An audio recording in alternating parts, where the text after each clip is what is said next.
네, 이어서 경제 동향을 좀 쭉 살펴보겠습니다. 지금 가계 빚이 사상 최대 규모를 기록했다는 발표가 계속되고 있는데요. 가계 빚은 소비를 위축시키고 생산과 투자 저하로 이어져서 우리나라의 성장 동력을 악화시키는 그 악순환을 만들어냅니다. 그런데 정부는 그 우리나라의 가계 빚이 큰 문제가 없다 이렇게 보는 것 같은데요. 왜 이런 생각을 하고 있는지 한번 살펴보겠습니다. 내일신문의 박준규 기자 연결하겠습니다. 네, 안녕하십니까? 네, 안녕하세요. 우선 말이죠. 우리나라의 가계 빚이 뭐 1,000조 원이다 이런 얘기가 많이 있는데요. 어느 정도 수준인가요? 네, 6월 말 현재 가계부채와 또 신용카드 사용액을 합한 가계 신용의 규모가 1,040조 원을 기록했습니다. 1년 전보다 무려 6.2% 늘어난 60조 4천억 원이 늘어난 거고요. 지난 2분기 가계 신용의 특징은 세 가지로 압축할 수가 있습니다. 부채 증가액이 1분기에 비해서 무려 4배 이상 가파르게 늘었다는 게 한 특징이고요. 가계부채 중에서 가계대출 증가율이 급증했다는 점, 또 가계신용, 즉 신용카드를 이용한 구매가 증가세로 전환했다는 점도 주요 특징이라고 볼 수 있습니다. 네, 드디어 1,000조 원이 넘었군요. 네. 이게 문제가 아닐 수가 없는데 가계대출이 이렇게 늘어났다고 했는데 가계대출도 좀 여러 가지 종류가 있지 않나요? 예, 그렇습니다. 주택담보대출이 무엇보다도 가계대출 중에서 가장 많이 늘어났다는 게 이번 통계에서 눈에 띄는 대목이고요. 2분기에는 또 일부 은행이 고정금리 대출 비중을 높이기 위해서 고정금리 상품을 많이 취급했기 때문에 이 주택담보대출이 많이 늘어난 것으로 그렇게 확인이 되고 있습니다. 또 상호금융이라든가 새마을금고 같은 제2금융권에서 비은행권에서의 가계대출이 늘어나면서 가계대출 증가폭이 1분기에 3조 2천억 원에서 2분기에는 무려 6조 4천억 원까지 커졌습니다. 네, 뭐 부동산 규제 완화의 어떤 뭐 DTI, 뭐 LTV 이런 그 영향도 좀 있겠죠? 예, 그렇습니다. 네. 한국은행은 그 가계부채에 대해서 좀 우려할 만한 수준은 아니다. 이런 입장을 아직까지도 유지하고 있습니까? 예, 이주열 한은 총재가 지난달에 이 금통위 일을 열면서 그때 당시에 이제 금리를 내렸었는데요. 당시에 가진 기자간담회에서 이렇게 이야기했습니다. 이게 뭐 기준금리를 인하하게 되면 가계부채가 늘어나긴 하는데 여러 정황으로 봤을 때 가계부채 규모는 현 단계에서 크게 우려할 상황은 아니다 이런 거고요. 이 한은이 가계부채 문제를 이렇게 안심하고 있다 이렇게 보는 이유는 이 가계부채에 가장 큰 영향을 미치는 주택경기 이게 예전보다 좀 빠르게 회복되기가 어렵다 이렇게 보기 때문입니다. 주택담보대출은 가계대출의 약 70%를 차지하는데요. 집값 상승은 주택담보대출 증가로 곧바로 이어지게 됩니다.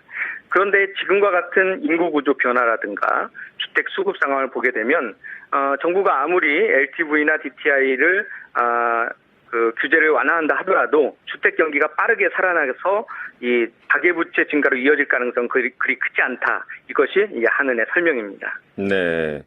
그럼 기획재정부와 지금 한국은행이 부동산 경기를 보는 관점이나 시점이나 전망 이런 것들은 좀 틀리군요. 예, 반대인데요. 그렇습니다. 네, 틀린 게 아니고 이제 반대죠.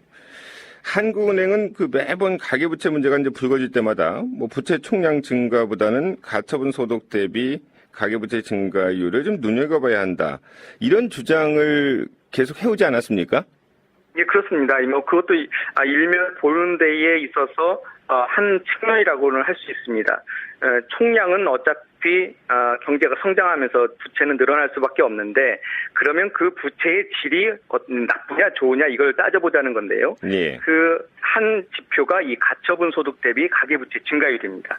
그런데 문제는 정부가 이 근거를 들어서 지금 부채가 질이 나쁘지 않다 이렇게 보고 있는 건데 이 가처분 소득 대비 가계부채 역시 높아지고 있다는 게 문제입니다. 한국은행에 따르면 가계신용 대비 가처분 소득은 2010년에 127.7, 2011년에는 131.3, 그리고 지난해에는 무려 104.7로 가파르게 오르고 있는데요. 이 얘기는 소득이 늘어나는 것보다 빚이 더 빠르게 증가하고 있다는 것이기 때문에 상당히 위험한 수치라고 볼 수 있습니다. 네, 지금 가계부채가 부동산 담보대출이라 뭐 괜찮다는 사실 그런 주장도 있긴 한데요. 예. 네. 이 부동산을 담보로 했기 때문에 부채가 문제가 되더라도 부동산으로 해결을 할 수 있다. 이렇게 이제 생각을 하고 있는 겁니다. 대부분의 가계대출 증가가 이 부동산 대출 위주로 돼 있다는 것은 사실이고요.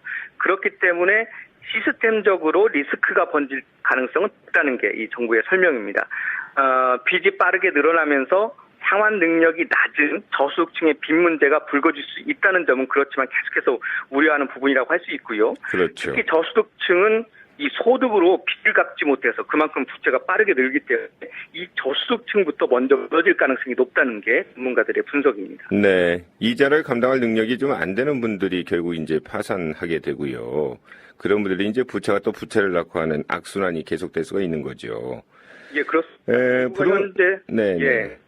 부동산 규제 완화를 지금 추진하고 있는 정부도 뭐 가계부채 증가에 대해서 좀 전에 말씀을 좀 드렸습니다만은 크게 걱정하지 않는 분위기인데요. 뭐 내심으로는 걱정하지 않을 수가 없을 텐데요. 예. 겉으로 이야기할 때는 좀 뭐 안정적으로 국정을 운영하려고 하는 이유인지는 모르겠지만 가계부채의 증가에 대해서 항상 그렇게 미국이나 다른 유럽의 위험한 국가들보다는 훨씬 괜찮다 이렇게 설명을 하고 있습니다. 정부가 주장하는 것은 이렇습니다. 부동산 규제 완화에 따른 가계부채 증가가 많지 않을 것이다라는 게 첫 번째고요. 또 부채의 질이 오히려 개선될 효과가 있다 이런 얘기를 하는데 그것은 뭐냐면 저축은행 같은 제2금융권에서 이자를 덜 내는 제1금융권으로 이 대출을 갈아타기 할 수 있도록 정부가 지원해 준다면 부채의 질이 오히려 좋아진다 이런 논리입니다. 따라서 이 주택담보 인정 비율 LTV나 총부채 상환 비율 DTI를 정부가 완화한 이후에 가계대출 총량이 그렇게 많이 변하지 않았다. 이 부분을 이러한 가계부채 문제가 심각하지 않다는 것을 보여주는 증거로 정부는 제시하고 있습니다. 네, 완화가 시작된 지 뭐 아직 한 달도 안 됐는데요. 좀 더 지켜봐야 될 문제인 것 같고요. 네. 우리나라의 부채는 뭐 분명히 문제가 있는 거 아니겠습니까? 근데 문제가 계속 뭐 없다고 이렇게 말씀하면은, 글쎄요. 그 부채라는 것은 사실 그 부채를 통해서 심리적인 압박을 이 경제 주체들이 느끼기 때문에 그 수준이 일정 수준에 넘어서게 되면 당연히 소비 위축이라든가 소득 이 소비를 위축을 해서 결국은 소득 생산을 위축시키는 그런 악순환의 고리를 만듭니다. 그래서 이것을 문제 없다고 얘기하는 것은 좀 적절하지 않은 거고요. 특히 금통위 본회의에서도 한 금통위원이 이 부분을 정확하게 진단을 했습니다. 현재 가계부채는 금융부분 시스템 리스크를 직접적으로 유발시키는 정도는 아니지만 최근 은행 수익의 약화 또 비은행권의 가계대출 증가 이런 것을 보게 되면 금융 시스템에 미치는 충격이 생각보다 클 수 있다. 이 부분을 경고했는데요. 이 부분은 좀 우리가 유념해서 봐야 될 대목이라고 할 수 있습니다. 네, 그 저소득층이 말이죠. 이 어떤 부채로 인해서 생계 부담에 어느 정도 영향을 미치는 것으로 이렇게 조사된 통계가 있습니까? 예, 그렇습니다.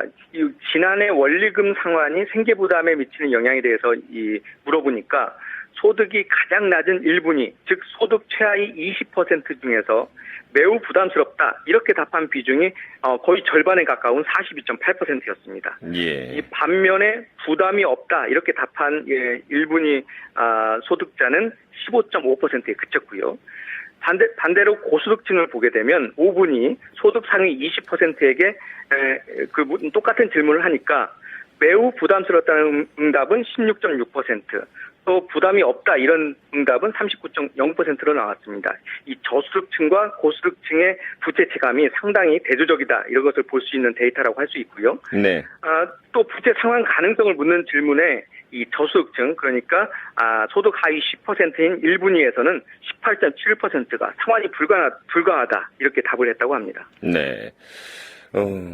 오늘 여기까지 말씀을 드려야 될 것 같은데요. 뭐 나라 빚이 없다고 우리가 뭐 걱정은 안 하지만은 뭐 가계 빚도 곧바로 또 나라의 빚이 뭐 될 수가 있지 않습니까? 그렇기 때문에 그런 점에서라도 가계부채 문제는 좀 철저히 관리를 좀 해야 될 것 같은데요. 네, 오늘 여기까지 말씀을 듣겠습니다. 네, 감사합니다. 네, 감사합니다. 경제동향 함께했고요. 내일신문의 박준규 기자였습니다.